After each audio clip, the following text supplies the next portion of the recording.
Hello दोस्तों, स्वागत है आपका मेरे यूट्यूब चैनल में। आज हम बात करेंगे हिमाचल प्रदेश सुबॉर्डिनेट बोर्ड ने जो परीक्षा वर्ष 2018 में लैंग्वेज टीचर की कंडक्ट करवाई थी, तो आज इस प्रश्न पत्र को हम सॉल्व करेंगे। साथ ही ट्रिक के माध्यम से आपको हम बताएंगे कि किस तरह से हमेशा के लिए वो प्रश्न याद रखने हैं। तो चलिए, जो पहला क्वेश्चन था हमारा, उसमें ये पूछा गया है कि अमेंडमेंट है ना, निर्देश को पढ़ लेते हैं कि प्रश्न 1 से 10 तक अंग्रेजी शब्द हेतु हिंदी का जो पारिभाषिक शब्द है, मतलब वो कौन सा सही है। तो वैसे स्क्रीन पे अभी हमारे पास दो ही ऑप्शन है, क्योंकि सी और डी ऑप्शन जहाँ से मुझे प्रश्न पत्र प्राप्त हुआ है तो वहाँ से स्कैन करते हुए शायद वो प्रॉपर नहीं आ पाया है। तो बात करते हैं, पहला क्वेश्चन जो है अमेंडमेंट। यहाँ पे मैं आपको बताना चाहता हूँ कि जब मैं ये प्रश्न पत्र पढ़ रहा था तो मुझे ध्यान में आया कि जो हमारे हिमाचल प्रदेश के अंतर्गत जो हिमाचल प्रदेश विश्वविद्यालय ने बीए फर्स्ट ईयर का जो पाठ्यक्रम बनाया है, उसमें कंपलसरी हिंदी की किताब श्री राम शर्मा की रिकमेंड की है। तो वो है आपकी प्रयोजनमूलक हिंदी, तो वो सब बच्चों के पास होनी चाहिए। और जो प्रयोजनमूलक हिंदी है, उसमें से ही ये सारा जो भी प्रश्न आपके एक से लेकर जो मैं देख रहा हूँ लगभग 10 प्रश्न तक, ये सारे जो है उसी किताब से लिए गए हैं, शब्दावलियाँ जो उसमें दी गई हैं। तो चलिए बढ़ते हैं आगे। जो पहला क्वेश्चन है वो है अमेंडमेंट। मतलब अमेंडमेंट को हिंदी में क्या कहते हैं? तो अमेंडमेंट को कहते हैं संशोधन। जो परिशोधन आपको स्क्रीन पे दिख रहा है उसको कहते हैं रेक्टिफिकेशन। तो चलिए आगे बढ़ते हैं। जो दूसरा क्वेश्चन है वो पूछा है कि सर्कुलर को हिंदी में क्या कहते हैं। देखिए, ज्ञापन तो मेमोरेंडम होता है, ये भी उसमें दिया गया है, उसी किताब से ये प्रश्न है। और परिपत्र जो है वो सर्कुलर होता है हमारा, तो इसका राइट आंसर जो है वो बी है। तीसरा प्रश्न है आपका, जो डिस्पैच है, डिस्पैच को हिंदी में क्या कहते हैं? जो डिस्पैच है, डिस्पैच को हम हिंदी में कहते हैं प्रेषण। ठीक है। जो निर्देश होता है, जो ए ऑप्शन है, उसको इंग्लिश में कहते हैं इंस्ट्रक्शन, और जो संप्रेषण होता है उसको कम्युनिकेशन कहते हैं। तो इसका राइट आंसर सी है, प्रेषण। उसके बाद प्रश्न नंबर जो 4 है, उसमें पूछा गया है कि जो अर्न लीव है, अर्न लीव को हिंदी में क्या कहते हैं? जो अर्न लीव होता है वो होता है अर्जित अवकाश, जिसको हम ईएल भी कहते हैं। जो आकस्मिक अवकाश है, जो ए ऑप्शन आपको स्क्रीन पे दिख रही है, उसको हम कैजुअल लीव कहते हैं। जो सी ऑप्शन दिख रहा है प्रसूति अवकाश, वो मैटरनिटी लीव होता है। एक पैटर्निटी लीव भी होता है जो पितृत्व अवकाश के लिए मिलती है। जो नेक्स्ट क्वेश्चन है वो है हमारा प्रश्न नंबर 5, मेंटेनेंस। मेंटेनेंस को हिंदी में क्या कहते हैं? मेंटेनेंस का को कहते हैं अनुरक्षण, संरक्षण या रख रखाव। तो इसका राइट आंसर ए है। जो आपका परिरक्षण, जो आपको बी स्क्रीन पे दिख रहा है, परिरक्षण को जो है प्रिजर्वेशन कहते हैं हम लोग। तो उसके बाद नेक्स्ट क्वेश्चन है क्रेडिटर। जो क्रेडिटर होता है आपका, वो होता है आपका बी, जो इसका ऋणदाता है, क्योंकि मतदाता को हम वोटर कहते हैं। जो ऋणदाता होता है वही आपका क्रेडिटर होता है। उसके बाद है आपका प्रश्न नंबर 7, अडल्ट्रेशन क्या है? तो अडल्ट्रेशन जो है वो अपमिश्रण होता है, या अपमिश्रित भी आप कह सकते हैं इसको। जो अधिमिश्रण आपको स्क्रीन में दिख रहा है वो मॉड्यूलेशन होता है। तो इसका जो राइट आंसर है वो ए है। उसके बाद है आपका बायोफिजिकल। बायोफिजिकल को हिंदी में क्या कहते हैं? जो बायोफिजिकल है वो आपका यहाँ पे ऑप्शन में आपको नहीं दिख रहा है, बायोफिजिकल होता है जैव भौतिक। जो ए ऑप्शन है पराभौतिक, उसको हम मेटाफिजिकल कहते हैं। जो जियो भौतिक लिखा है वो आपका जियो फिजिकल होता है। तो राइट आंसर इसका जैव भौतिक होगा। प्रश्न नंबर 9, जो प्रश्न नंबर 9 आपका स्क्रीन पे दिख रहा है, वहाँ पे लिखा है एपीग्लॉटिस। एपीग्लॉटिस जो होता है वो हमारे गले में जो एक घंटी लटक रही होती है, जिसको हम काकल भी कहते हैं और कौवा भी कहते हैं, साथ में अभिकाकल भी हम उसको कहते हैं। इसका राइट आंसर ए है। उसके बाद प्रश्न नंबर 10 है डिलीट। डिलीट वैसे हम जानते हैं कि डिलीट का मतलब होता है हटाना या मिटाना।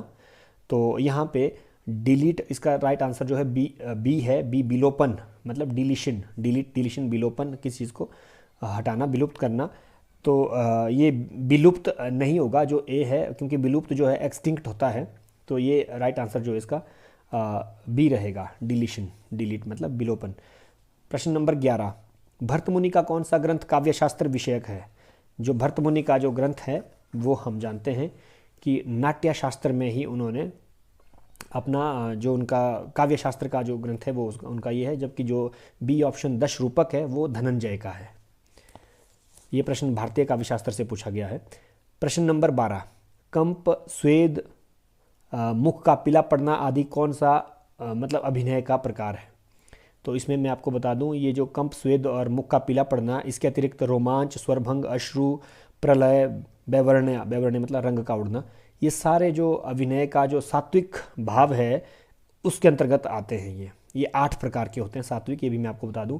जो बी ऑप्शन आपको दिख रहा है आहार्या का मतलब होता है वेशभूषा से संबंधित, ये 3 प्रकार के रहते हैं। जैसे दिखा आपको सात्विक, आहार्या और वाचिक, जो वाणी से संबंधित होता है। तो जो अभिनय के जो प्रकार होते हैं आंगिक, वाचिक, सात्विक और आहार्य, ये 4 प्रकार के होते हैं, ये भी मैं आपको साथ में बता दूं। सात्विक 8 प्रकार के होते हैं, ये भी आपको मैं यहाँ पे क्लियर कर दूं। उसका प्रश्न पूछा है संचारी भावों की संख्या कितनी है। वैसे तो संचारी भाव जो है 33 है, 33 है, और जो 34वां छल नामक संचारी भाव है वो देव कवि ने दिया है। प्रश्न नंबर 14, रूपक के कितने भेद माने गए हैं। देखिए रूपक के जो भेद होते हैं वो 10 भेद होते हैं, क्योंकि यहाँ पे हमारे पास ऑप्शन सिर्फ 2 ही है, 15 और 20 का।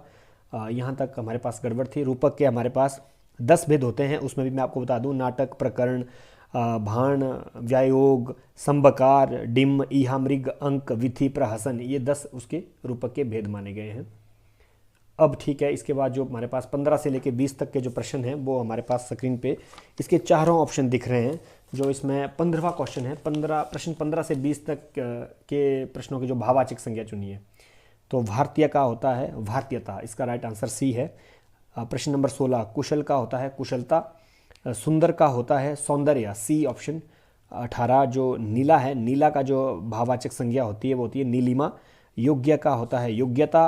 और प्रश्न नंबर 20, मनुष्य का होता है मनुष्यता, मतलब ए ऑप्शन इसका ठीक है। प्रश्न नंबर 21 है पुरुषवाचक सर्वनाम के कितने भेद होते हैं। तो पुरुषवाचक सर्वनाम के 3 भेद होते हैं, उत्तम पुरुष, मध्यम पुरुष और अन्य पुरुष। इसके बाद प्रश्न नंबर 22, मैं आप चला जाऊंगा, मैं आप क्या है। जो आप है वो निजवाचक है, इसमें निजवाचक हम इसको सर्वनाम कहते हैं। प्रश्न नंबर 23, आज गंगा जल मैला हो गया, विशेषण चुनिए। तो इसमें साफ पता चल रहा है कि मैला जो शब्द है वो इसमें विशेषण है, क्योंकि जल का मैला होना या जल का ठंडा होना, जल का गर्म होना, ये ठंडा, गर्म, मैला, ये सारे विशेषण हैं। प्रश्न नंबर 24, अधोलिखित काव्य में प्रयुक्त क्रिया चुनिए। मैं यह सामान उठाकर नहीं भाग सकता, इसमें भी एक सहायक क्रिया है, एक इसमें मुख्य क्रिया है। प्रश्न ये पूछा है कि मुख्य क्रिया क्या है।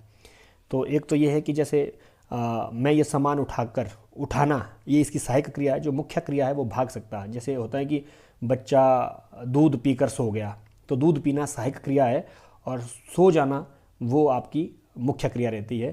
तो इस तरह इसको समझें। इसका भाग सकता जो ये इसमें भाग है, ऑप्शन बी, ये इसका राइट आंसर है। प्रश्न नंबर 25, अध्यापक ने बच्चों को प्रेम पूर्वक प्रश्न समझाया, इस वाक्य में कौन सी क्रिया प्रयुक्त हुई है। प्रश्न नंबर 25, ओके। तो अध्यापक ने बच्चे को प्रेम पूर्वक समझाया या अध्यापक ने बच्चे को कहानी सुनाई, तो इसमें जो है हम देखते हैं कि इसमें वैसे द्विकर्मक भी है और सकर्मक भी है। तो हम इसको सकर्मक के साथ ज़्यादा चलेंगे, क्योंकि सकर्मक वाक्य है ये। तो इसका राइट आंसर बी होगा। उसका प्रश्न है अव्यय के कितने भेद होते हैं। प्रश्न नंबर 26, अव्यय के जो आपको ऑप्शन दिख रहा है 8, 6, 9, 10, अव्यय के जो है वो वैसे 4 भेद होते हैं, लेकिन कुछ विद्वान इसको 5 भेद के अंतर्गत भी लेते हैं, क्योंकि जो विकारी शब्द होते हैं वो संज्ञा, सर्वनाम, विशेषण, क्रिया, विकारी के 4 भेद होते हैं। जो अव्यय या अविकारी होता है वो हमारे 4 भेद होते हैं, क्रिया विशेषण, संबंध बोधक, समुच्चय बोधक और विस्मयादि बोधक। यहाँ पे 4 के अलावा निपात को भी कुछ विद्वान जो है इसके अंतर्गत हम लेते हैं। उसके बाद प्रश्न, क्योंकि ये प्रश्न ही गलत है, इसमें ऑप्शन ही नहीं है। अगर ये 4 होता तो हम 4 ऑप्शन इसका राइट करते, या 5 होता तो ना 4 है ना 5 है इसमें। प्रश्न नंबर 27, निपात बोधक कौन कौन से अव्यय हैं। अब निपात बोधक इसमें से निषेध बोधक भी है, तुलना बोधक भी है, बल प्रदायक और सीमा बोधक भी, मतलब ये सभी जो है निपात के अंतर्गत आते हैं। निपात होता क्या है थोड़ा सा मैं आपको बताऊं। निपात एक ऐसे अव्यय शब्द होते हैं। देखो अव्यय शब्द, अभी बात की थी कि अव्यय के 5 भेद, जो 5वां भेद मैंने आपको बताया था कि वो निपात होता है। तो अव्यय भी, निपात भी अव्यय शब्द के अंतर्गत आते हैं। तो हम निपात किसे कहेंगे, वे अव्यय शब्द जो किसी पद या शब्द के बाद लगकर उसके अर्थ पर विशेष बल देते हैं, जैसे ही, भी, तो, नहीं, काश, केवल, मात्र, तक, तो, भर, ये सब हमारे निपात में आते हैं। प्रश्न नंबर 28 में ये पूछा गया है, प्रज्वलित में कौन सा उपसर्ग है। प्रज्वलित में जो जो शब्द है बी, सॉरी शब्द नहीं वर्ण बोलेंगे इसको, जो है वो आपका उपसर्ग है, क्योंकि से प्रचार, से प्रकाश, से है ना, बहुत सारे और भी प्रभाग, ये सारी चीज़ें जो है लगने से मतलब उपसर्ग हमारा किसी भी शब्द के शुरू में जुड़ता है, प्रत्यय अंत में जुड़ता है, उपसर्ग पहले जुड़ता है और अर्थ को परिवर्तित कर देता है।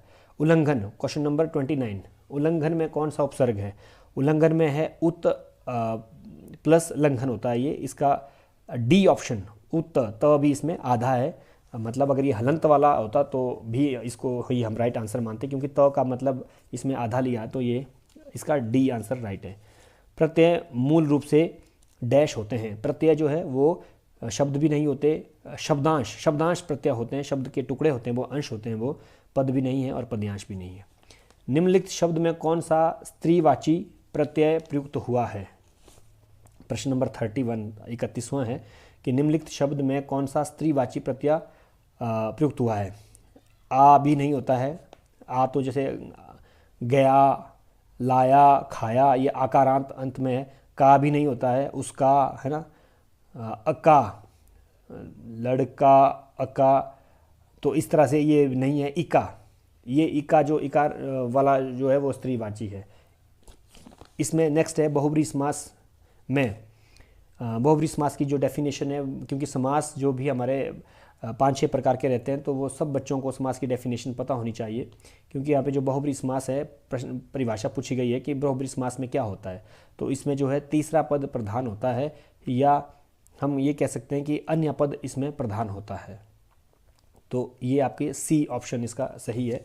प्रश्न नंबर 33, अधोलिखित पद का सही विग्रह, ये स्क्रीन पे, अधोलिखित पद का सही विग्रह क्या है, मतलब जो नीचे लिखे पद का सही विग्रह, मतलब कमल नयन का सही विग्रह करना है हमने। तो जो कमल नयन है, तो एक तरफ से आपको दिख रहा है कि कमल जैसे, अब इसमें भी दो चीज़ें हैं, जैसे आप व्याख्या करोगे समास वैसे बन जाता है। एक है कि कमल जैसे नयनों वाला, अर्थात श्री कृष्ण कमल नयन, तो तब तो हम बहुब्री समास कहेंगे इसको। अगर हम सिंपल कहते हैं कमल नयन, जिसकी मतलब आंखें कमल की जैसी है, कमल जैसे नैनों वाला, तो तब तो हमारे पास ये कर्मधारय रहेगा, क्योंकि आँखों की जो तुलना है वो कमल से की गई है। एक विशेषण, एक विशेष्या या उपमेय उपमान का संबंध कर्मधारय समास में हमारे रहता है। तो ये कमल जैसे नयन, कमल जैसे नयन वाला, ये कमल नयन हो गया, बी इसका सही आंसर रहेगा। नेक्स्ट है निम्नलिखित पद में 34, निम्नलिखित पद में प्रयुक्त समास का नाम बताइए। मृगलोचनी, अब यहाँ पे भी मृगलोचनी अव्यय भाव समास भी नहीं है, तत्पुरुष समास भी नहीं है, द्वंद्व समास भी नहीं है और बहुब्री समास भी नहीं है। अब ऑप्शन ही गलत रखे गए हैं। मृगलोचनी मतलब हिरन जैसी आंखों वाली, मृगलोचन जैसे मीनाक्षी होता है, मीन जैसी आंखों वाली, तो यहाँ पे कर्मधारय समास होना चाहिए था, कर्मधारय समास ऑप्शन में नहीं है, तो ये इस हम कर्मधारय के साथ चलेंगे। प्रश्न नंबर 35, निम्नलिखित में से कर्मधारय समास कौन सा है। अब त्रिभुज, ये भी नहीं है, क्योंकि इसमें ये आपका द्विगु समास है, क्योंकि इसमें पहला पद संख्यावाची रहता है द्विगु में। शताब्दी में भी नहीं है, क्योंकि 100 वर्षों का समय शताब्दी है। दीर्घबाहु, लंबी भुजाओं वाला, और पतिव्रता, पतिव्रता तो नहीं है। दीर्घबाहु मतलब भुजाएं कैसी है, लंबी, एक विशेषण है एक विशेष्या है, तो यहाँ पे दीर्घबाहु भुजाएं लंबी है, या छोटी भुजाएं होती तब भी, मतलब भुजाओं की जब विशेषता कोई शब्द बता रहा है तो वो हम कर्मधारय के साथ चलते हैं, तो इसका राइट आंसर सी है। अब आता है प्रश्न 36, पुतलियां बदलने का सही अर्थ। मुहावरा है ये, पुतलियां बदलना।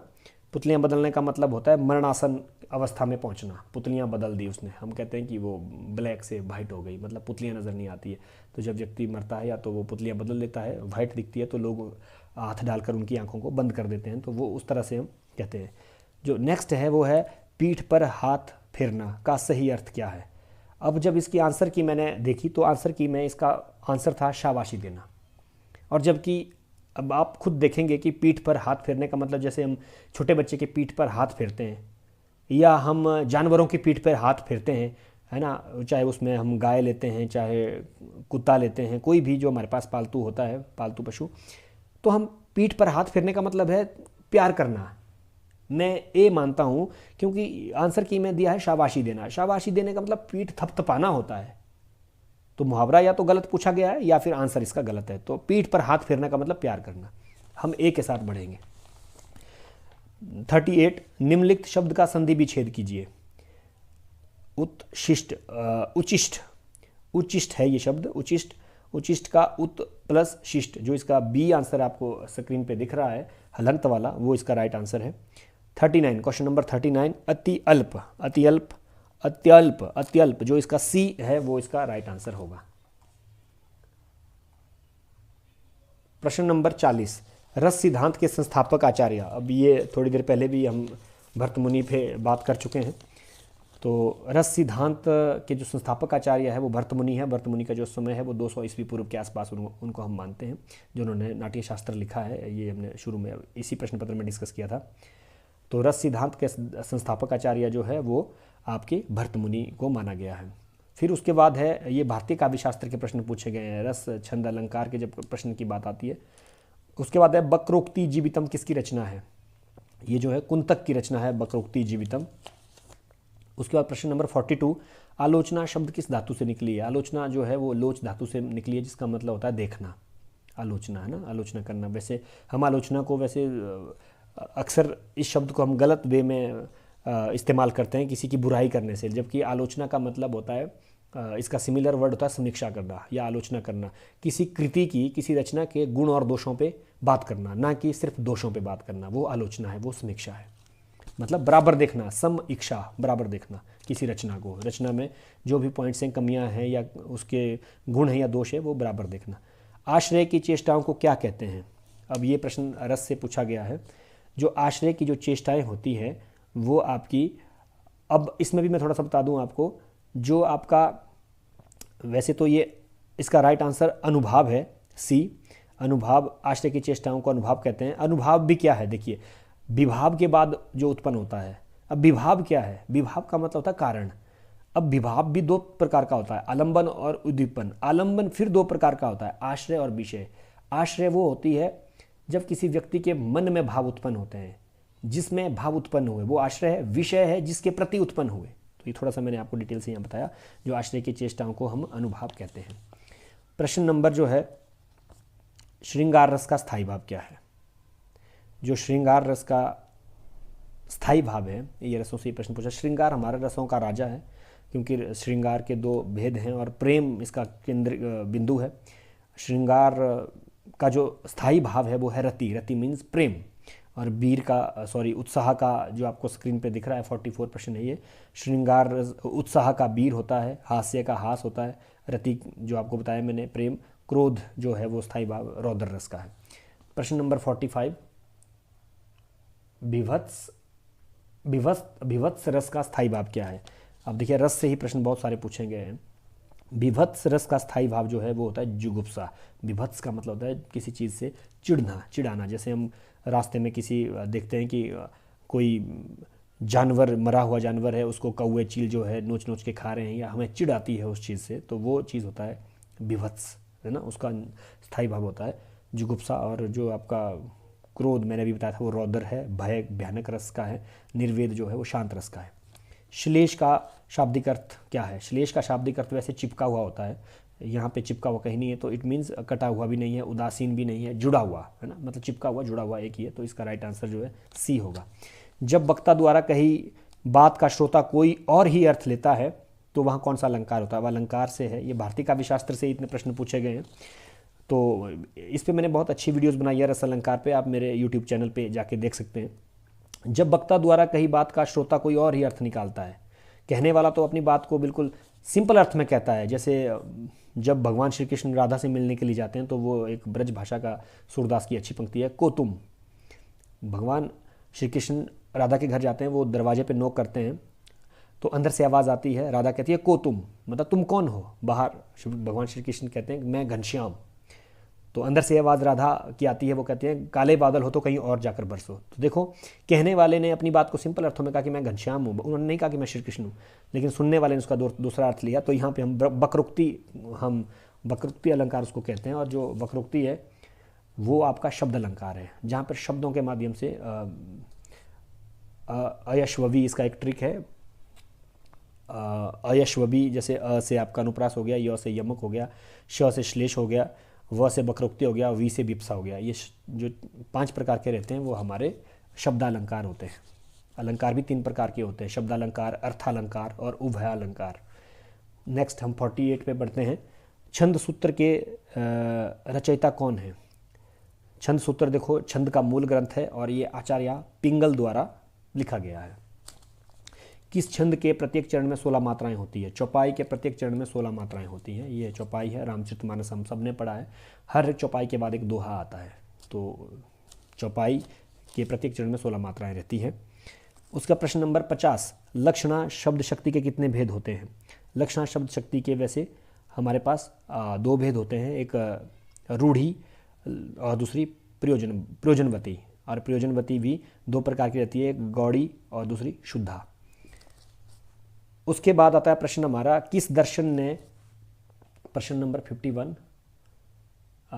किस दर्शन ने कक्षा कक्ष में प्रबोध किया अर्थात मॉनिटरी व्यवस्था विकसित की? ये वैदिक दर्शन ने ये विकसित की है।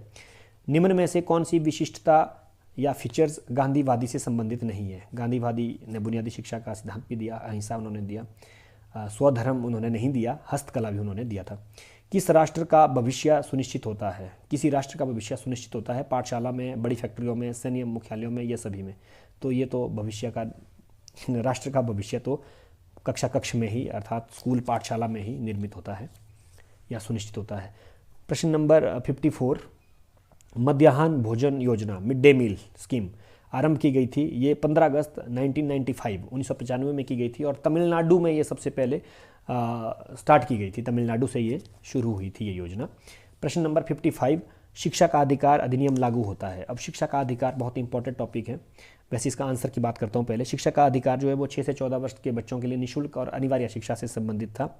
और इसमें जो शिक्षा का अधिकार है ये पूरा हमारा जो एक तरह से कॉन्स्टिट्यूशन है इसका एजुकेशन का, वो 7 अध्याय में बंटा है और इसके 38 जो है खंड हैं, पार्ट्स हैं। और ये लागू हुई थी 1 अप्रैल 2010 को। और ये भी बता दूं कि अनुच्छेद 21 क में ये शामिल है और 46वां संवैधानिक संशोधन जो 2002 में हुआ था उसके तहत इसको इसमें संविधान में शामिल किया गया था। ठीक है, ये इसमें थोड़ा सा मैंने आपको इसके जुड़े तथ्य कुछ बता दिए। जो नेक्स्ट क्वेश्चन है हमारा, प्रश्न नंबर 56, मनोविज्ञान अध्ययन है। मनोविज्ञान में हम साइकोलॉजी, इसमें चेतना का, प्रतिक्रिया का, मनोभाव का, क्रिया का, तो इसमें चेतना का हम चेतना को स्टडी करते हैं। किसने बताया कि बुद्धि एक सहजात सामान्य संज्ञानात्मक योग्यता है? ये साइरिल वर्ट ने कहा था। ये टीचिंग एप्टीट्यूड के साइकोलॉजी के क्वेश्चन है। प्रश्न नंबर 58, एक 12 वर्षीय बालक की मानसिक उम्र जिसकी बुद्धि लब्धि मतलब उसका इंटेलिजेंस जो क्वेश्चन जो IQ है वो 90 है होगी। इसका राइट आंसर है 10.8, बी इसका राइट आंसर है। फिर है 59 क्वेश्चन, पाठशाला में सर्वोत्तम अभिप्रेरक मोटिवेटर कौन होता है? पाठशाला में तो सहपाठी नहीं हो सकता, कक्षा अध्यापक भी मान सकते हैं हम कभी कभी, प्रधान अध्यापक तो नहीं होते। लेकिन इसमें जो राइट आंसर है वो विषय अध्यापक होता है। जिस विषय पे आप कर रहे हो, जो विषय का टीचर आपको क्लास में आ रहा है, वो आपका पाठशाला में सर्वोत्तम मोटिवेटर हो सकता है। निम्न में से क्या व्यक्तित्व की जन्मजात सहनीय विशिष्टता है? तो ये इसका राइट आंसर जो है मिजाज, उसका जो है मिजाज बच्चे का वो जन्मजात विशिष्टता रहती है। निम्न में से प्रश्न नंबर 61, ये टीचिंग एप्टीट्यूड के क्वेश्चन है कुछ एक। निम्न में से कौन सी एक उत्तम परीक्षण की विशेषता नहीं है?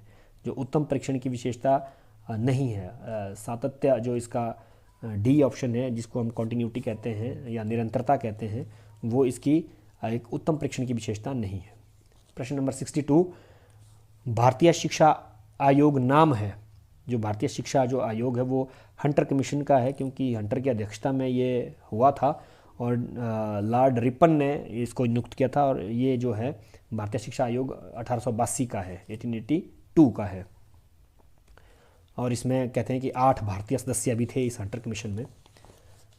प्रश्न नंबर 63, एक अच्छे शिक्षक में होना चाहिए अंतर्व्यक्तिक कौशल, संप्रेषण कौशल, वैचारिक स्पष्टता। ये सभी उसमें होने चाहिए। Right answer D. एनसीईआरटी की स्थापना कब हुई है? एनसीईआरटी का क्वेश्चन भी बहुत इंपॉर्टेंट है। एनसीईआरटी की स्थापना जो है 1961 में हुई थी। प्रश्न इसका जो है बी राइट आंसर है।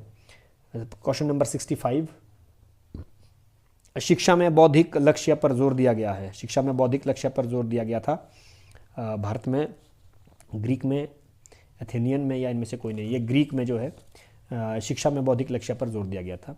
प्रश्न नंबर 66, शिक्षा पर शासकीय नीति के संबंध में शिक्षा एक अनन्य, शिक्षा पर शासकीय नीति के संबंध में शिक्षा है एक अनन्य खपत, निवेश, आय का स्रोत, व्यय। इसको आय का स्रोत से आंका गया है। इसका राइट आंसर सी है। क्वेश्चन नंबर 67, भाषा प्रयोगशाला का उपयोग किया जाता है। भाषा प्रयोगशाला का उपयोग जो है शिक्षण कौशल्य के लिए हमेशा किया जाता है। शिक्षण की मुख्य उच्चतर टेक्निक क्या है? जो शिक्षण की मुख्य उच्चतर टेक्निक जो है वो सेमिनार है। जब तक सेमिनार नहीं होंगे, गोष्ठियाँ नहीं होंगी, तो टीचर अच्छे से ट्रेंड नहीं होगा। तो जब ट्रेंड होगा तभी वो अच्छी टेक्निक्स वहाँ से सीख के आएगा और तब जाके वो क्लासरूम में उसको इम्प्लीमेंट कर पाएगा। क्वेश्चन नंबर 69, बुनियादी शिक्षण मॉडल, मतलब जो हमारी बेसिक टीचिंग का जो मॉडल है का विकास किया गया है, ये रॉबर्ट ग्लासर द्वारा किया गया है। क्वेश्चन नंबर 70,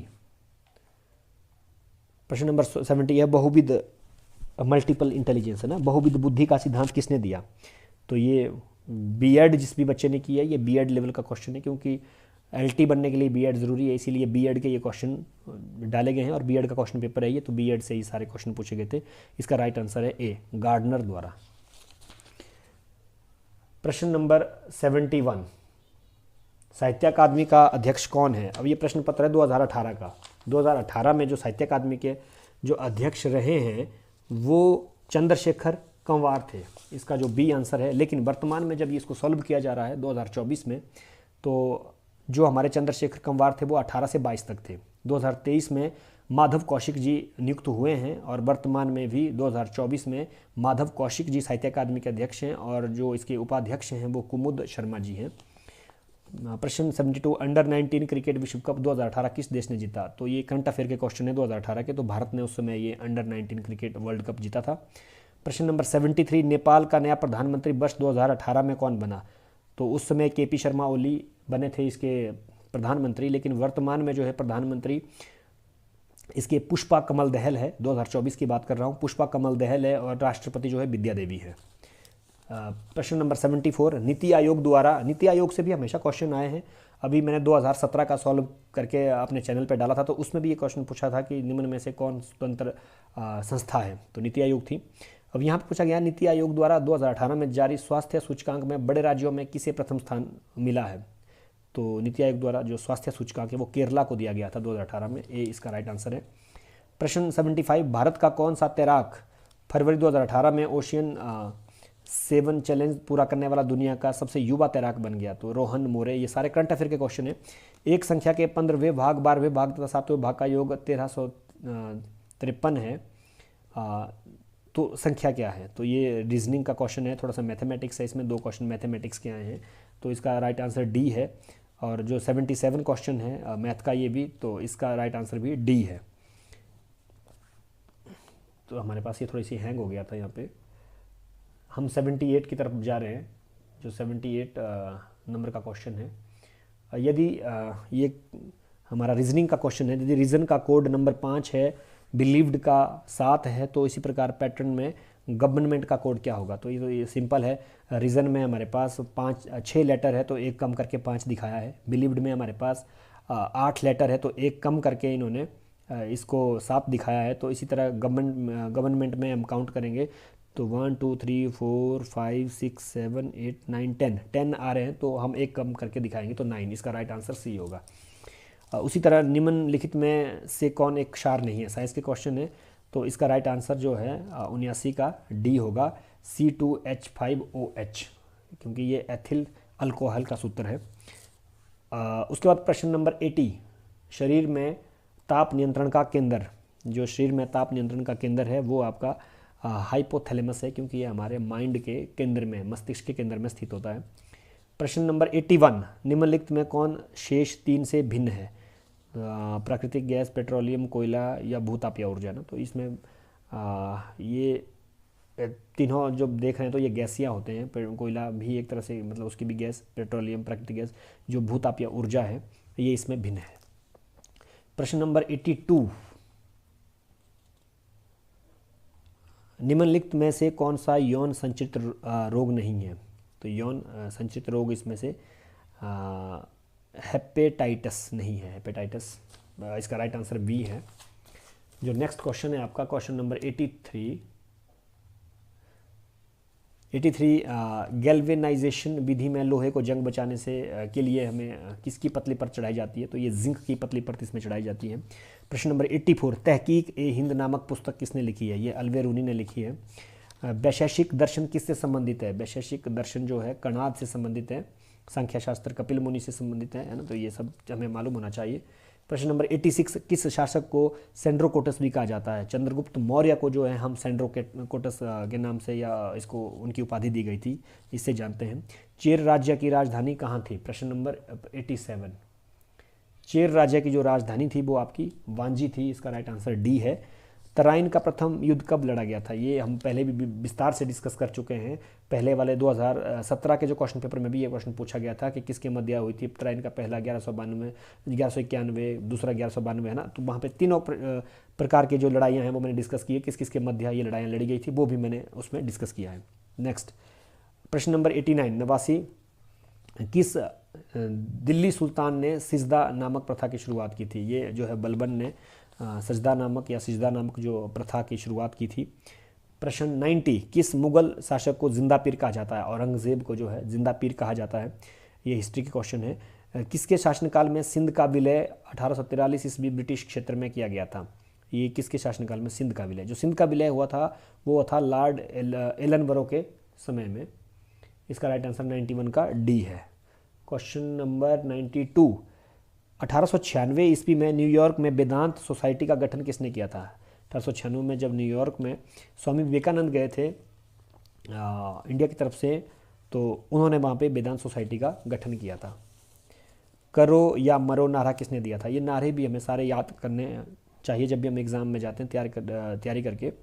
तो करो या मरो जो है वो दिया था महात्मा गांधी ने। एक और है आराम हराम है, आराम हराम है ना, तो ऐसे भी हम बातचीत में इसको इस्तेमाल कर सकते हैं ना। ये दूसरा नारा मैं आपको बता रहा हूँ, आराम हराम है ना, है ना से नेहरू, तो ये नेहरू ने दिया था। आराम हराम है नेहरू ने दिया था, ये भी बहुत बार पूछा जाता है, तो ये ट्रिक इस तरह से आप याद रख सकते हैं। सबसे अधिक चमकीला तारा जो है वो साइरस होता है, इसको हम डॉग स्टार के नाम से भी जानते हैं, डॉग स्टार साइरस। प्रश्न नंबर 95, पृथ्वी का औसतन घनत्व ग्राम प्रति घन सेंटीमीटर में कितना है? तो ये होता है 5.52, इसका राइट आंसर बी है। चुना पत्थर की रूपांतरित चट्टान है संगमरमर, ये हम सब जानते हैं, चुना पत्थर से ही संगमरमर तैयार किया जाता है। 97, वलित पर्वत नहीं है, वलित पर्वत जो है विंध्याचल जो है इसका वो नहीं है। पंपास घास के मैदान किस देश से संबंधित है? Argentina, right answer B. प्रश्न नंबर 99, मेडागास्कर द्वीप किस महासागर में स्थित है? मेडागास्कर जो है वो हिंद महासागर में स्थित है। प्रश्न नंबर 100, झीलों का देश किसे कहा जाता है? ये बहुत सारे क्वेश्चन ऐसे हैं जो नॉर्मली रिपीट होते जाते हैं, इंपॉर्टेंट क्वेश्चन है जीके के ये। झीलों का देश जो है फिनलैंड को कहा जाता है, राइट आंसर ए है।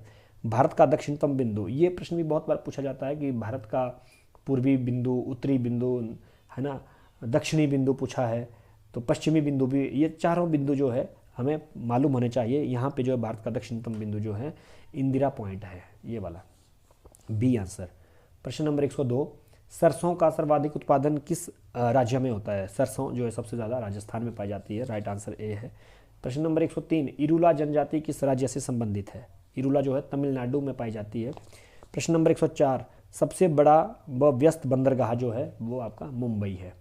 प्रश्न नंबर 105, भितरकनिका अभ्यारण्य किस राज्य में स्थित है? ये अभ्यारण्य भी बहुत ज़्यादा हैं, तो इन्हें भी मुझे लगता है कि ये यहाँ से भी हर बार किसी न किसी पेपर में यहाँ से प्रश्न अवश्य आता है। तो उड़ीसा जो है, ओडिशा 105 का सी इसका राइट आंसर है।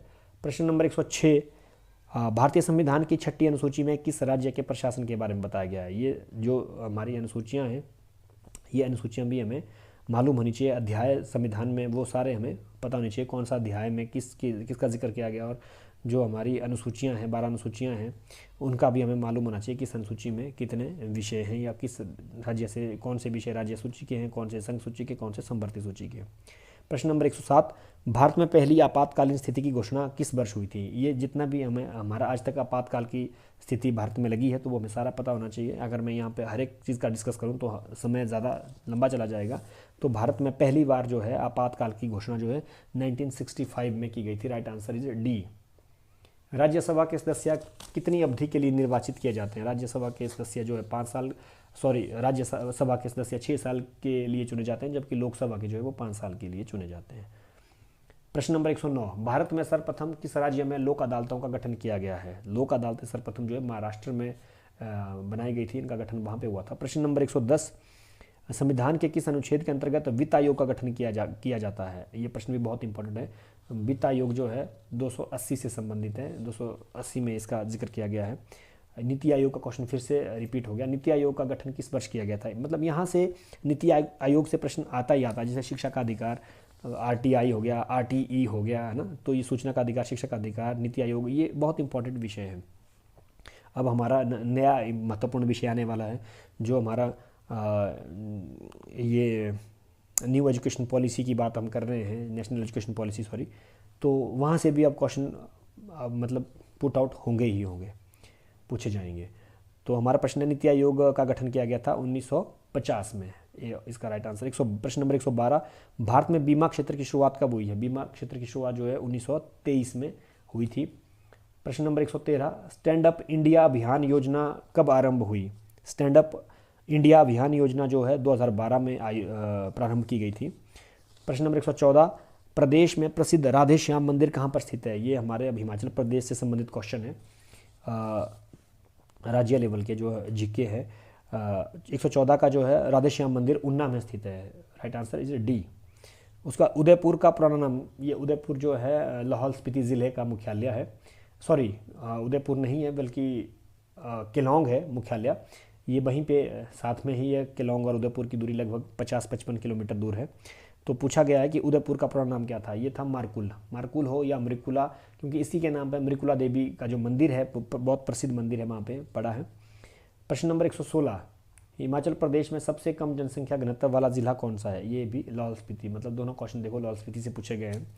प्रदेश की स्पीतियन जनजाति को अन्य किस नाम से जाना जाता है? जो प्रदेश की जो स्पीतियन जनजाति है वो हमारी भोट के नाम से भी अन्य नाम से जानी जाती है। प्रश्न नंबर 118, हिमाचल प्रदेश में कहाँ हॉकी स्टेडियम का निर्माण हुआ है? ये हुआ है आपके शिलारू में। शिलारू जो है ठियोग शिमला के पास है, मतलब शिमला से लगभग 60 किलोमीटर की दूरी पर ये शिलारू है। प्रश्न number 119, antonym of the word indiscretion. तो इसका जो राइट आंसर है वो सर्कमस्पेक्शन है ना। सर्कमस्पेक्शन का मतलब होता है ऑब्जर्वेशन। तो इसका right answer is a. Next question है आपका, ही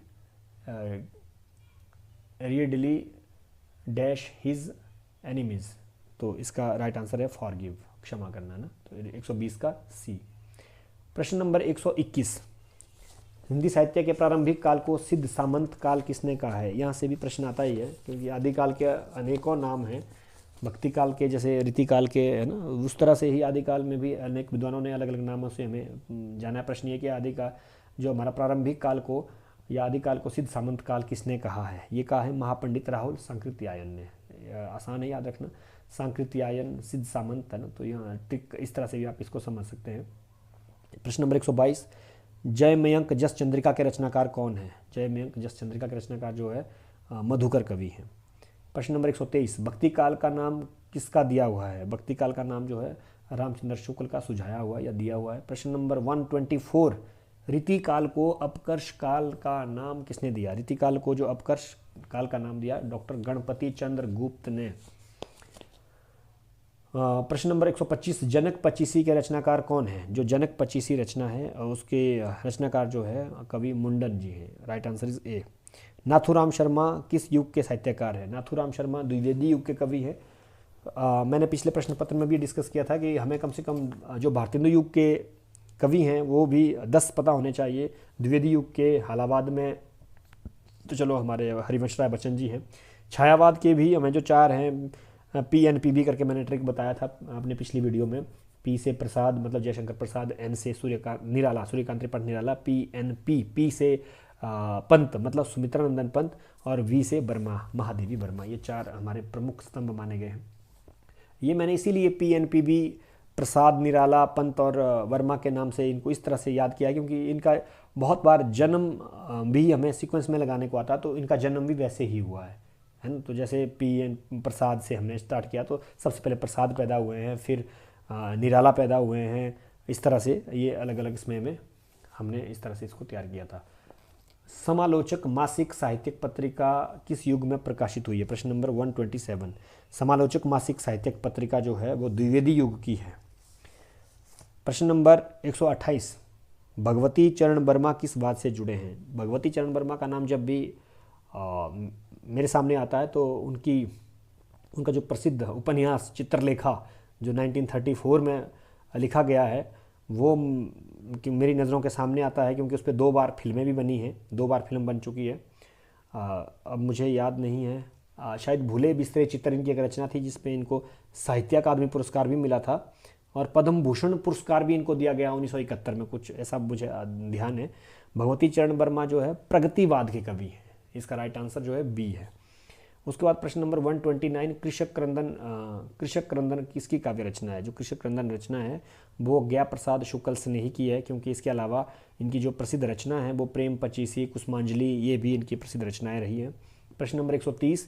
एकांत संगीत के रचनाकार कौन है? एकांत संगीत के रचनाकार जो है दुष्यंत कुमार जी हैं क्योंकि दुष्यंत कुमार का नाम जब भी हमारे जहन में आता है तो उनकी गज़लें है ना, उनकी बहुत सारे, जैसे आपने एक और भी उनकी कविता सुनी है बहुत अच्छी, हो गई है पीर पर्वत सी पिघलनी चाहिए, इस हिमालय से कोई गंगा निकालनी चाहिए, वो बहुत प्रसिद्ध हुई थी हमारे जब देश आज़ाद करने की बारी आती है तो उसमें ये एक नारा भी बना था उनकी ओर से।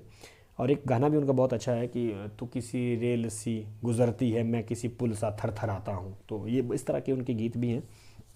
प्रश्न नंबर 131। प्रश्न नंबर 131।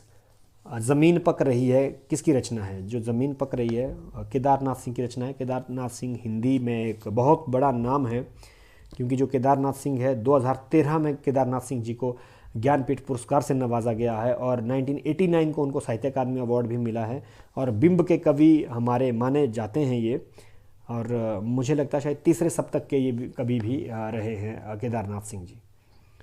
नेक्स्ट जो हमारा प्रश्न है उसके सूरज का 7वां घोड़ा, मेरे फेवरेट कवि सूरज का 7वां घोड़ा किसका उपन्यास है?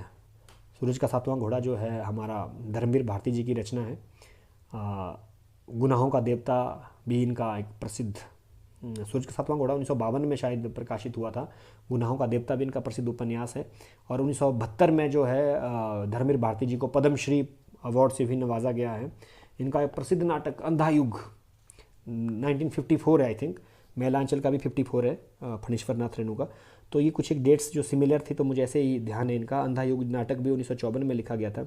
अगर कहानियों की बात करूँ मैं, इनकी कुछ कहानी संग्रह बहुत चर्चित रहे, जैसे बंद गली का आखिरी मकान, चांद और टूटे हुए लोग, मुर्दों का गांव, कुछ ऐसा शायद मुर्दों का गांव, और जो इनका निबंध संग्रह जो हमेशा परीक्षा में पूछा जाता है ठेले पर हिमालय या कहनी अनकहनी, तो ये सारी चीज़ें मैं आपको इनसे संबंधित बता रहा हूँ। प्रश्न नंबर 133। रुकोगी नहीं राधिका, बहुत प्रसिद्ध रचना रुकोगी नहीं राधिका उषा प्रियंवदा। एक और ये उपन्यास है इनका। एक और है रुकना नहीं राधिका, एक रचना, वो रमेश चंद्र जी का कहानी संग्रह है। तो ये मिलती जुलती रचना है, रुकना नहीं राधिका रमेश चंद्र का कहानी संग्रह है। प्रश्न नंबर 134। महादेवी वर्मा को किस रचना पर ज्ञानपीठ पुरस्कार मिला है? तो ये जितने भी ज्ञानपीठ पुरस्कार हमें 1965 से लेके मैं पहले भी बात कर चुका हूँ कि ज़्यादा नहीं है, 12-13 कवि हैं हमारे। 2024 में की बात करूँ तो अभी भी गुलजार साहब और राम भद्राचार्य जी को मिले हैं ये संयुक्त रूप से ये पुरस्कार। तो मुझे लगता है कि शायद 12-13 से ज़्यादा हिंदी के कवि नहीं है जिनको 65 से लेकर अभी 2014 तक के समय में जो है मिले हैं। तो यामा पे जो है महादेवी वर्मा जी को 1982 में ज्ञानपीठ पुरस्कार दिया गया था यामा रचना पे। 135। हरिवंश राय बच्चन को किस रचना पर साहित्य अकादमी पुरस्कार मिला है? हरिवंश राय बच्चन जी को साहित्य अकादमी अवार्ड मिला है 2 चट्टानें। जो उनकी रचना है, ये ऑप्शन इसका 1968 में मिला है। और साथ ही इनको पद्म भूषण पुरस्कार भी दिया गया है, 1976 में जाके इनको पद्म भूषण पुरस्कार भी मिला है हरिवंश राय बच्चन जी को। अधोलिखित में से कौन सी रचना कृष्ण काव्य में आती है? प्रश्न नंबर 136।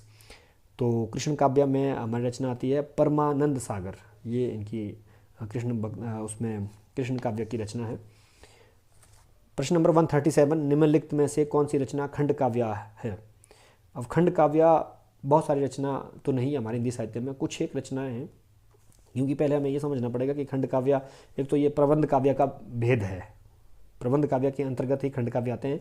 तो मैं ये बताना चाहता हूँ खंड काव्य क्या होता है। मानव जीवन की एक ही घटना की प्रधानता इसमें रहती है, मानव जीवन की एक ही घटना पर आधारित ये होता है खंड काव्य।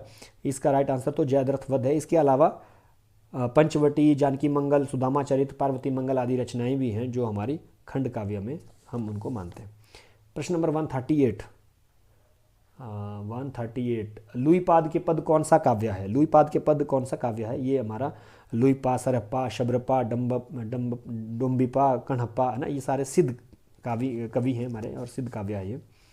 रविदास की काव्य धारा, रविदास कौन सी काव्य धारा के कवि हैं? प्रश्न नंबर 139, रविदास को रैदास भी कहते हैं, उन्हीं का नाम है, और ये हमारे संत मार्गी अर्थात ज्ञान मार्गी कवि माने जाते हैं।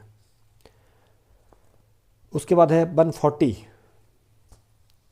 बिहारी लाल कौन सी काव्य धारा से संबंधित है? बिहारी लाल रीतिकाल का कवि है। रीतिकाल की 3 धाराएं, रीति मुक्त, रीतिवद, रीति सिद्ध। ये पहले भी मैं आपको बता चुका हूँ कि रीति सिद्ध में जो हमारे पास बिहारी रहते हैं, लेकिन जब हम रीति मुक्त की बात करते हैं तो उसमें हमारे पास घनानंद, बोधा, शेख आलम, द्विजदेव ठाकुर है ना, इस तरह के कवि रहते हैं। और जब हम रीति मुक्त की बात करते हैं तो उसमें केशव, चिंतामणि, कुलपति मिश्र, देव, भिखारीदास, पद्माकर, मतीराम, ऐसे जो कवि उसमें आते हैं। प्रश्न नंबर 141, भूषण का काव्य किस कोटि का है? भूषण का काव्य जो है वीर काव्य की श्रेणी में आता है, वीरस प्रधान काव्य उनका। और छत्रसाल और छत्रपति शिवाजी के राज दरबार में वो राजकवि के रूप में रहे हैं। और रुद्र शाह सोलंकी के पुत्र जो है हृदय राम ने उनको भूषण की उपाधि दी है। ये भी प्रश्न इंपॉर्टेंट है। भूषण को जो है भूषण की उपाधि इन्होंने दी थी, इनका वास्तविक नाम कुछ और था। लीलाधर जगूड़ी कौन सी काल के कवि हैं? लीलाधर जगूड़ी साठोत्तरी कविता के कवि माने जाते हैं। प्रश्न नंबर 143, मोहन राकेश का जब जिक्र होता है तो उनके नाटकों का जिक्र अवश्य होता है, या उनके जो उपन्यास है ना, अंधेरे बंद कमरे 1971 में लिखा गया, अंतराल 1972 में लिखा, ना आने वाला कल 1968 में लिखा, कांपता दरिया ये अधूरा रह गया था। नाटकों में आषाढ़ का एक दिन, लहरों के राजहंस, आधे अधूरे, इनको कौन नहीं जानता है ना, यात्रा वृत्तांत, आखिरी चट्टान तक, ये हमेशा पूछा जाता है पेपर में। और अंडे के छिलके जो इनकी एकांकी है। तो यहाँ प्रश्न ये पूछा गया है, मोहन राकेश किस युग के कहानीकार हैं? नई कहानी के सशक्त हस्ताक्षर मोहन राकेश हैं, और पंजाब यूनिवर्सिटी से इंग्लिश में एमए किया इन्होंने। तो ये स्वतंत्र कहानी के सशक्त हस्ताक्षर हैं, कहानीकार हैं। तो इसका राइट आंसर डी है। प्रश्न 144, पांडे बेचन शर्मा ओगर किस युग के उपन्यासकार हैं? जो पांडे बेचन शर्मा ओगर जी हैं वो प्रेमचंद पूर्व युग के उपन्यासकार माने जाते हैं। धर्मवीर भारती किस युग के नाटककार हैं? ये प्रसादोत्तर के हैं। धर्मवीर भारती से भी देखो काफ़ी प्रश्न पूछे जाते हैं। संविधान के किस अनुच्छेद में हिंदी को राजभाषा और लिपि देवनागरी स्वीकारी गई है? ये भी जो हमारा 343 से लेकर 351 तक हिंदी भाषा और देवनागरी लिपि से संबंधित है। तो हमें सारा पता होना चाहिए कि 343 में क्या है, 344 में क्या है, 345 में क्या है, 346 में क्या है। इस तरह से 351 क्योंकि में हिंदी भाषा और देवनागरी लिपि के विकास की बात की गई थी। तो ये प्रश्न पूछा गया कि संविधान के किस अनुच्छेद में कहा गया कि राजभाषा हिंदी होगी और उसकी लिपि देवनागरी है? ये 343 में कहा गया था। प्रश्न नंबर 147, हिंदी को राजभाषा के रूप में प्रस्तुत करने का विचार सबसे पहले किसने दिया था? बहुत ही महत्वपूर्ण क्वेश्चन। हिंदी भाषा को राष्ट्रभाषा के रूप में स्वीकार करने का जो विचार है वो दिया था केशव चंद्र सेन जी ने। प्रश्न 48, प्रश्न नंबर 48, भारत के किस विश्वविद्यालय में हिंदी का पहला विभाग हिंदी विभाग स्थापित किया गया था? ये कलकत्ता विश्वविद्यालय में किया गया था। और कलकत्ता विश्वविद्यालय की स्थापना जो है, बहुत पुराना कलकत्ता विश्वविद्यालय, 1857 में 1857 में इसकी स्थापना हुई थी। प्रश्न नंबर 149, उच्चारित ध्वनि संकेतों की सहायता से भाव या विचार की अभिव्यक्ति भाषा है। यह परिभाषा किसने दी है? यह परिभाषा है देवेंद्र शर्मा जी की, ऑप्शन सी। भाषा विज्ञान में भाषा अधिगमता का अर्थ क्या है? भाषा विज्ञान में भाषा अधिगम, अधिगम का मतलब लर्न करना, सीखना, तो इसका राइट आंसर जो है सी है। प्रश्न नंबर 151, अवधि बघेली पहाड़ी किस भाषा के रूप में रखेंगे? अवधि बघेली ये पहाड़ी को किस अच्छा, ये अवधि बघेली छत्तीसगढ़ी, ये निकली तो पूर्वी हिंदी से थी और पूर्वी हिंदी अर्धमागधी से निकली है। तो यहाँ प्रश्न ये पूछा गया था कि अवधि बघेली पहाड़ी किस भाषा में हम इसको डालते हैं? ये उपबोलियाँ हैं या मानक भाषा है, उपभाषा या बोलियाँ? ये बोलियाँ हैं हमारी। प्रश्न नंबर 152, एस्परांतो भाषा का निर्माण किसने किया था? एस्परांतो भाषा का निर्माण किया था डॉक्टर ज़िमेनहॉफ ने। Right answer is B. प्रश्न नंबर 153, भाषा का सबसे सूक्ष्म अंग किसे माना गया है? बहुत महत्वपूर्ण क्वेश्चन, जिसमें हमेशा प्रश्न डालने वाले को भी डाउट रहता है और प्रश्न का उत्तर देने वाले को भी। प्रश्न अलग अलग तरीके से पूछा जाता है ये, या भाषा की सबसे छोटी इकाई है ना, इस तरह से पूछी जाती है। तो भाषा की सबसे छोटी इकाई भी ध्वनि है और भाषा का सूक्ष्म अंग भी ध्वनि को ही माना गया है। कई बार ध्वनि के लिए एक नया शब्द होता है स्वनिम, तो स्वनिम भी होता है। वर्ण भाषा की सबसे छोटी इकाई नहीं है, इसको आप भूल जाए। 154, संस्कृत और फारसी आदि भाषाएं किस भाषा परिवार की हैं? बहुत महत्वपूर्ण क्वेश्चन है भाई। भाषा का इतिहास, हिंदी भाषा का इतिहास अगर आप भोलानाथ तिवारी का पढ़ते हैं या हरदेव बाहरी का पढ़ते हैं तो वहाँ पे आपको ये प्रश्न मिल जाते हैं। बहुत महत्वपूर्ण किताब है, नेट के पॉइंट ऑफ व्यू से या सेट के पॉइंट ऑफ व्यू से या कमीशन के लिए, जो भी आप अपनी तैयारियां कर रहे हैं तो ये किताबें अवश्य खरीद लें। भाषा का इतिहास भोलानाथ तिवारी और हिंदी भाषा का इतिहास हरदेव बाहरी। यहाँ प्रश्न पूछा गया है, संस्कृत और फारसी आदि भाषाएं किस भाषा परिवार की है? भारोपिया सत्तम, भारोपिया केतुम, बुशमैन है तो भारोपिया परिवार की, लेकिन भारोपिया भी दो भागों में बंटा था, एक भारोपिया सत्तम था, एक भारोपिया केतुम था। यहाँ पे इसका राइट आंसर है सत्तम। भारोपिया सत्तम परिवार की भाषा है हमारी संस्कृत और फारसी। अब जो केतुम है, अब मैं आपको एक ट्रिक बता रहा हूँ, जो केतुम है हमारा, उसमें भी हमारी कुछ एक भाषाएं रहती है, उसका ट्रिक के माध्यम से मैं आपको बताता हूँ। पहले सतम में जो हमारे 4 वर्ग आते हैं, वाल्ती, आर्मीनी, अलवानी और भारत ईरानी, ये 4 प्रकार की रहती है हमारी सतम में। और जो हमारा केतुम है, केतुम में हमारे 6 प्रकार की भाषाएं रहती हैं। तो किस है मैं आपको बताता हूँ। केतुम में हिती, जर्मनिया, इटालिक, ग्रीक, तुखारी और केटी। इसका मैंने एक ट्रिक बनाया है तो हम समझ सकते हैं। जर्मनी में हम जर्मनिया के अंतर्गत हम इंग्लिश को लेते हैं, जबकि इटालिक के अंतर्गत जो हमारा स्पेनिश आता है, फ्रेंच आता है या पुर्तगाली आता है। इसके एक ट्रिक है केतुम का। सत्तम में तो आपको 4 बताई, बाल्ती, आर्मीनी, अलवानी और भारत ईरानी। केतुम में आपको बताता हूँ। केतुम का ट्रिक समझो। के ही जाएगी तू के ही जाएगी तू के ही जाएगी तू के, इस तरह से भी आप इसको बातों में ट्रिक को याद रख सकते हैं। के ही जाएगी तू के से मतलब के तुम, इजी है। के ही से हिती, जा से जर्मनिया, ई से के ही जाई है ना, के ही जाएगी, ई से इटालिक, गी से ग्रीक, तू से तू खारी, के का मतलब केटी, के ही जाएगी तू के। इस तरह से आप इसको याद कर सकते हैं। नेक्स्ट क्वेश्चन, प्रश्न नंबर 155, हिंदी का उद्भव मूलतः किस प्राकृत से हुआ है? हिंदी देखो, हिंदी विकसित हुई है खड़ी बोली से। सिंपल सा प्रश्न पूछा गया, बस प्रश्न को समझने की आवश्यकता है। और खड़ी बोली कहाँ से निकली है? पश्चिमी हिंदी से। पश्चिम हिंदी कहाँ से निकली है? शौरसेनी अपभ्रंश से। तो ऑप्शन अपने आप आ गया शौरसेनी। थोड़ा सा समझने की आवश्यकता है, बाकी चीज़ें इसी में दी गई हैं। प्रश्न नंबर 156, अमीर खुसरो की भाषा क्या मानी जाती है? अमीर खुसरो तो हम सब जानते हैं कि खड़ी बोली के आविष्कारक हैं। जो हिंदी का जो प्रारंभिक रूप है खड़ी बोली का जो प्रारंभिक रूप है वो हमें अमीर खुसरो की पहेलियों में भी देखने को मिलता है। निज़ामुद्दीन औलिया के ये शिष्य रहे हैं। 13वीं शताब्दी के कवि माने गए हैं। ये 1253 ईस्वी में इनका जन्म हुआ था और 1325 में इनकी डेथ हुई थी। खालिकवारी इनकी एक बहुत प्रसिद्ध रचना है जो कोश ग्रंथ भी माना गया है। और हालात ए कन्हैया, नजराना ए हिंदी, ये भी इनकी रचनाएं मानी गई हैं। प्रश्न नंबर 157, 1826 में हिंदी भाषा का प्रथम शब्दकोश किसने तैयार किया था? 1826 में बहुत पहले जो है ज्ञा प्रसाद शुक्ल ने हिंदी का शब्दकोश जो है तैयार किया था। प्रश्न नंबर 158, बनाफरी, मदावरी, नागपुरी आदि किस भाषा की उपबोलियाँ हैं? देखिए, मैं बहुत बार इस चीज़ को स्ट्रेस देकर कहता हूँ, भाषा समझते हैं ना, जैसे शौरसेनी अपभ्रंश है, अर्धमागधी है, मागधी है, ये भाषाएं हैं। इनसे निकली उपभाषाएं, हमारी पश्चिमी हिंदी, पूर्वी हिंदी, राजस्थानी, बिहारी, पहाड़ी, ये थी उपभाषाएं। इन उपभाषाओं से निकली बोलियां, जैसे पश्चिमी हिंदी से 5 निकली, है ना, तो पश्चिमी हिंदी से निकली खड़ी बोली, ब्रज, कन्नौजी, हरियाणवी, कुछ और भी है जो मेरे जहन में अभी नहीं आ रही है। साथ ही पूर्वी हिंदी से निकली अवधी बघेली, छत्तीसगढ़ी, और इसी तरह से राजस्थानी से भी पूर्वी राजस्थानी, पश्चिमी राजस्थानी, उत्तरी राजस्थानी को मेवाती कहते हैं, जैसे दक्षिणी राजस्थानी को मालवी कहते हैं। तो ये राजस्थानी की 4 प्रकार की थी। उसके बाद आपकी बिहारी आती है, बिहारी में भी मतलब इसी तरह से पहाड़ी आती है, पश्चिमी पहाड़ी, मध्यवर्ती पहाड़ी, पूर्वी पहाड़ी, और जो ये आगे जो मैं कह रहा हूँ आपको कि अवधी निकली, बघेली निकली छत्तीसगढ़ी पूर्वी हिंदी से, अब इनकी भी उपबोलियाँ हैं और उनके भी क्षेत्र हैं आगे कि कौन सी बोली, जैसे अवधी की बात करूँ, खड़ी बोली की बात करूँ, तो खड़ी बोली किस क्षेत्र में बोली जाती है। इस तरह से आपको एक चार्ट बना के समझना होगा, तब जाके यहाँ से हमेशा प्रश्न पूछे जाते हैं, और 3-4 प्रश्न तो हम अक्सर किसी भी पेपर में, किसी भी कमीशन में यहाँ से क्वेश्चन आते ही आते हैं। तो यहाँ पे प्रश्न पूछा गया था बनाफरी, मदावरी, नागपुरी आदि किस भाषा की उपबोलियाँ, ये है बुंदेली की। उसके बाद आता है आपका